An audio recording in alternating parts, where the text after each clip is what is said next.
is Following Us, Volume 2. Volume 2. The end. Yeah, so this is the one in which there's a little girl in like this coma or comatose state, and the parents are going into her mind and kind of the, what would you say, nightmare lands to Like try her to dream world. her dream world to Sure. try to save her.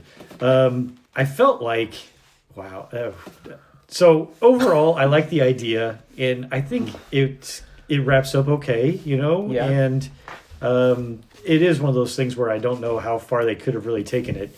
But in some ways, I also feel the second half just felt rushed. Yeah. But there again, I say rushed, but I don't know where more they were going to go with things either. I mean, at the end of the day, there was like a double cross that happened at the end of Volume 1 where somebody Yeah. that was trying to help them was basically using them to save their own daughter, their own Yeah. child. And this one kind of picks up on that, but then it gets into a lot of kind of the fears of the parents influencing some of the nightmares of the daughter, or what they're fighting even in the daughter's dream world. Yeah.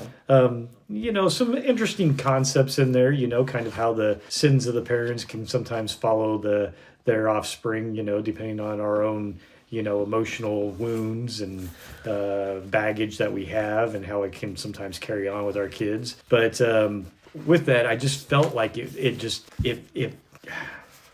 it flew in some ways, but in other ways it was like I felt like it was too rushed in some areas, but then again I also felt like, well, maybe they just need to wrap this up. Does that make some sense? Yeah, I didn't feel like there was a lot there.